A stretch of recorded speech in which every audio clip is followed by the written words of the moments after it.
Assalamualaikum warahmatullahi wabarakatuh.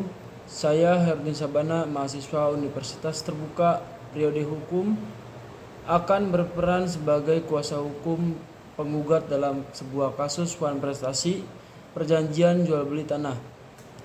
Mari kita mulai simulasinya.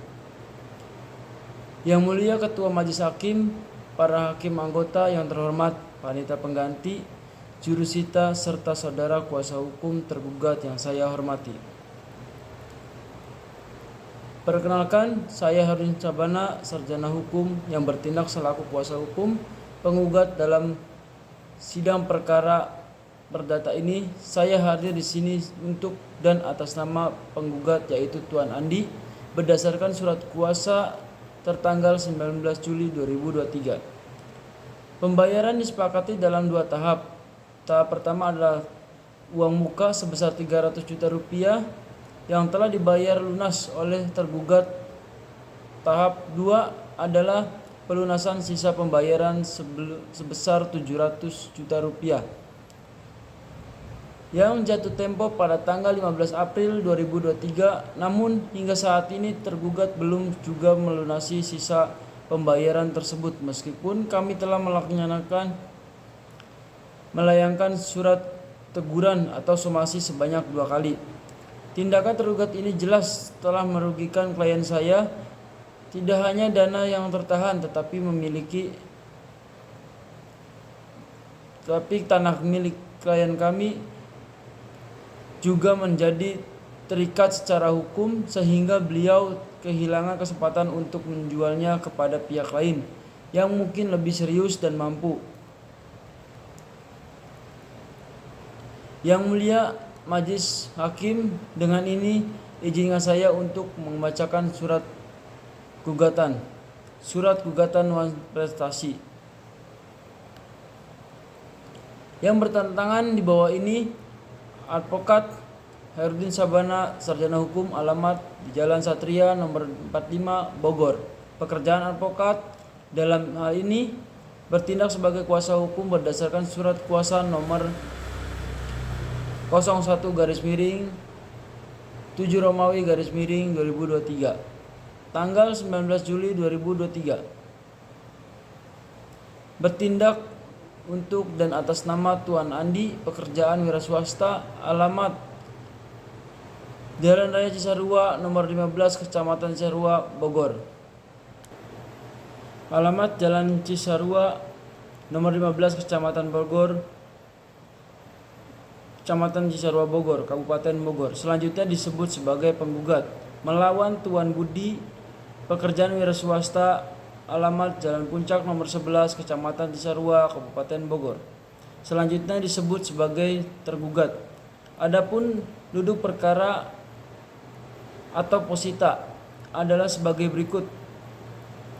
1. Bahwa pada tanggal 15 Januari 2023 penggugat dan tergugat telah menandatangani perjanjian jual beli tanah seluas 1000 meter persegi yang terletak di Kecamatan Cisarua, Kabupaten Bogor dengan harga 1 miliar rupiah. 2. Dalam perjanjian tersebut disepakati bahwa pembayaran dilakukan dalam 2 tahap, yaitu tahap pertama sebesar 300 juta rupiah dibayar saat penandatanganan perjanjian. Tahap kedua sebesar 700 juta rupiah dibayar paling lambat 3 bulan setelah penandatanganan perjanjian. Bahwa penggugat telah menerima pembayaran tahap pertama, namun hingga 6 bulan setelah tanggal perjanjian tergugat tidak melakukan pelunasan pembayaran tahap kedua sebagaimana telah disepakati. 4.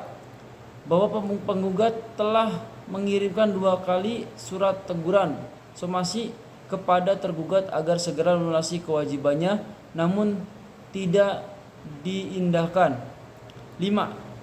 Bahwa alasan tergugat menunda pembayaran karena belum mendapat pinjaman dari bank tidak dapat dijadikan dasar pembenaran hukum, sebab keterlambatan tersebut merupakan kelalaian wan prestasi yang menimbulkan kerugian material bagi penggugat. 6. Bahwa akibat wan prestasi tersebut penggugat mengalami kerugian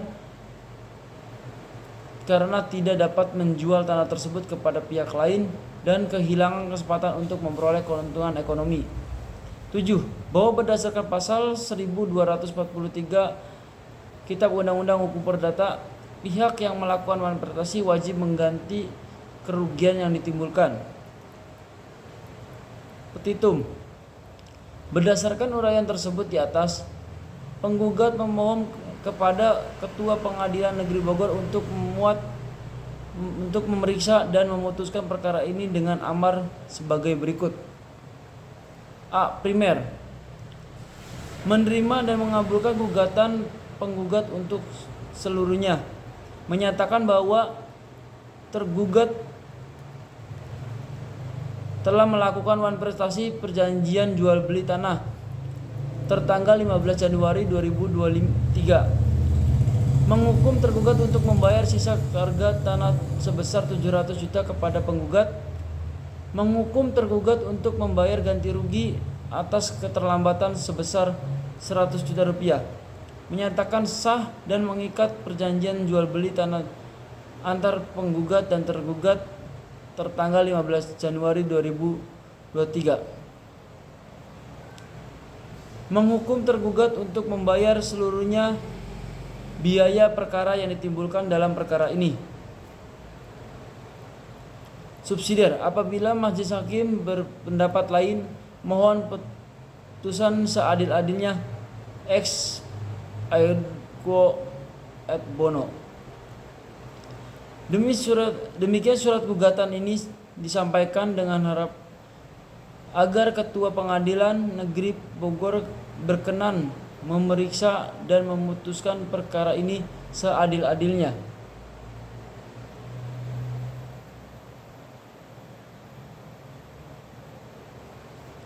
Kemudian kita lanjut ke tahap selanjutnya. Setelah tergugat membacakan jawabannya di mana mereka mengklaim punya itikat baik dan beralasan adanya kendala pinjaman bank. Kini giliran kami untuk menyampaikan replik atau tanggapan atas jawaban tersebut. Yang mulia majelis hakim, setelah mendengar jawaban dari pihak tergugat, izinkan saya untuk membaca replik kami. Bahwa kami selaku penuntut dalam perkara wan prestasi perjanjian jual beli tanah antara Tuan Andi dan Tuan Budi, dengan ini mengajukan replik atas nota pembelaan, jawaban dan eksepsi yang telah disampaikan oleh tergugat dan tim penasihat hukumnya pada sidang sebelumnya. Bahwa setelah kami membaca dan mempelajari secara seksama seluruh isi jawaban dan pembelaan dari pihak tergugat, kami berpendapat bahwa seluruh dalil-dalil yang diajukan oleh pihak tergugat tidak berdasarkan hukum, tidak sesuai fakta, dan tidak dapat melakukan substansi gugatan yang diajukan oleh penggugat. Bahwa dalam perkara ini substansi pokok yang harus dinilai oleh majelis hakim yang mulia adalah apakah tergugat telah melakukan manifestasi terhadap perjanjian jual beli tanah tertanggal 15 Januari 2023. Dan terhadap pertanyaan tersebut jawaban hukumannya jelas dan tegas. Tergugat telah melakukan manifestasi sebagaimana diatur dalam pasal 1238 KUHP Perdata, yaitu kelalaian memenuhi prestasi setelah ditegur secara patut melalui somasi. Kemudian atas tanggapan dalil-dalil yang disampaikan oleh pihak tergugat. Yang pertama, mengenai dalil force majeure atau keadaan memaksa. Bahwa dalam jawabannya tergugat menyatakan bahwa keterlambatan pembayaran sisa harga tanah sebesar 700 juta disebabkan oleh belum cairnya pinjaman dari bank. Dalil tersebut menurut kami tidak dapat diterima sama sekali karena alasan belum cair pinjaman tidak memenuhi unsur keadaan memaksa force majeure sebagaimana dimaksud pada pasal 1244 dan 1245 KUHP perdata. Keadaan memaksa adalah suatu peristiwa yang terjadi di luar kemampuan manusia, yang tidak dapat diduga sebelumnya dan tidak dapat dihindari. Seperti bencana alam, kebijakan pemerintah yang menghalangi pelaksanaan kontrak, peperangan atau kebakaran besar. Sedangkan keterlambatan proses administrasi bank adalah hal yang bersifat pribadi dan internal, yang sepenuhnya berada dalam kendali tergugat sendiri. Oleh karenanya, tergugat tidak dapat menggunakan alasan tersebut untuk menghindari tanggung jawab hukum. Lebih lanjut, dalam jurisprudensi Mahkamah Agung Republik Indonesia nomor 2216 K PDT 1993 ditegaskan bahwa alasan keterlambatan karena kesulitan keuangan atau pinjaman yang belum cair tidak termasuk dalam kategori keadaan memaksa. Dengan demikian, dalil pembelaan tergugat harus ditolak seluruhnya. Yang kedua, mengenai dalil itikat baik, bahwa tergugat mengaku telah beritikat baik dengan berupaya mengajukan kredit ke bank untuk melunasi sisa pembayaran. Namun perlu ditegaskan bahwa itikat baik tersebut disertai dengan tindakan nyata dan hasil konkret, bukan sekedar alasan atau niat. Fakta menunjukkan bahwa hingga 6 bulan setelah penandatanganan perjanjian, tergugat tidak juga melunasi kewajibannya, meskipun telah menerima 2 kali somasi tertulis dari penggugat. Somasi pertama dikirim pada tanggal 20 April 2023 dan somasi kedua dikirim pada tanggal 10 Mei 2023, yang masing-masing memberi tenggang waktu cukup untuk melunasi sisa pembayaran. Namun tergugat tetap tidak menunaikan kewajibannya. Dengan demikian, sesuai pasal 1238 KUH Perdata, tergugat telah lalai secara hukum in mora dan oleh karenanya dapat dinyatakan telah melakukan wan prestasi. Mengenai kerugian dan yang diderita penggugat, bahwa dalil tergugat yang menyatakan kerugian penggugat bersifat spekulatif, tidak berdasarkan dan tidak sesuai fakta. Penggugat mengalami kerugian nyata berupa hilangnya kesempatan menjual tanah kepada pihak lain selama lebih dari 6 bulan akibat janji yang tidak dipenuhi oleh tergugat. Selain itu, nilai jual tanah di kawasan Cisarua Bogor telah mengalami penurunan selama masa keterlambatan tersebut. Nilai jual tanah di kawasan Cisarua Bogor telah mengalami penurunan selama masa keterlambatan tersebut, yang berarti kerugian ekonomi nyata bagi penggugat. Oleh sebab itu, tuntutan ganti rugi sebesar 100 juta adalah rasional, terukur dan proporsional sesuai pasal 1246 KUH Perdata yang mengatur bahwa ganti rugi dapat meliputi biaya kerugian dan bunga.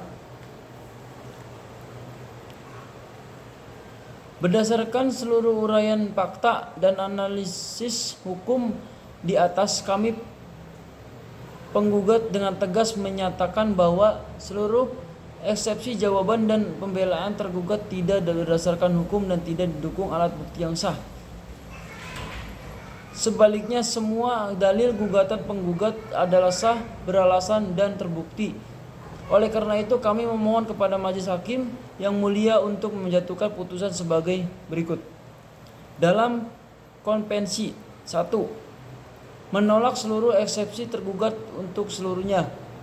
2, menyatakan tergugat telah melakukan wan prestasi terhadap perjanjian jual beli tanah tanggal 15 Januari 2023. 3, menghukum tergugat untuk membayar sisa harga tanah sebesar 700 juta secara tunai kepada penggugat.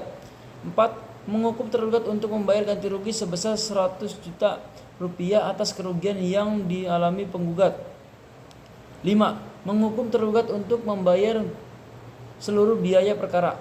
Dalam rekonvensi 1, menolak seluruh gugatan rekonvensi tergugat untuk seluruhnya. 2. Menyatakan bahwa tindakan menggugat adalah sah dan berdasarkan hukum. 3. Menyatakan bahwa tergugat tidak berhak atas ganti rugi imaterial apapun.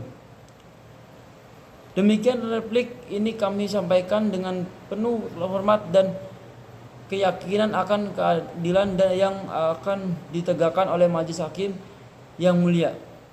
Kami percaya bahwa berdasarkan alat bukti tertulis, saksi, serta fakta-fakta yang terungkap di persidangan, tergugat telah nyata-nyata melakukan wan prestasi dan karenanya wajib menanggung akibat hukumnya. Selanjutnya, kita masuk ke tahap duplik di mana tergugat menanggapi replik kita dalam simulasi ini. Saya akan langsung merespon poin-poin yang mungkin mereka sampaikan dalam dupliknya. Untuk memperkuat argumen kita yang mulia Majelis Hakim atas duplik yang baru saja disampaikan oleh kuasa hukum tergugat, kami ingin memberikan penegasan kembali. Kami menolak sepenuhnya dalil-dalil dalam duplik tersebut. Tergugat mencoba berlindung di balik alasan force majeure atau keadaan kahar karena kesulitan keuangan dan masalah perbankan. Dalil ini tidak dapat diterima jurisprudensi Mahkamah Agung dan putusan nomor 567 KPDT 2020 secara jelas menyatakan bahwa kesulitan keuangan pribadi dan kegagalan mendapat pinjaman bank tidak dapat dikategorikan sebagai force majeure. Itu adalah risiko yang melekat pada diri tergugat sebagai pembeli.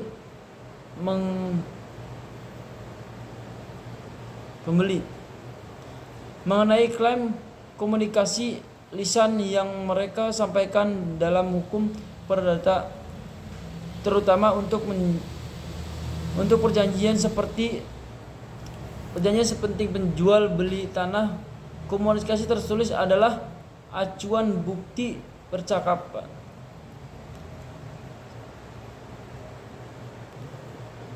Komunikasi tertulis adalah acuan bukti percakapan WhatsApp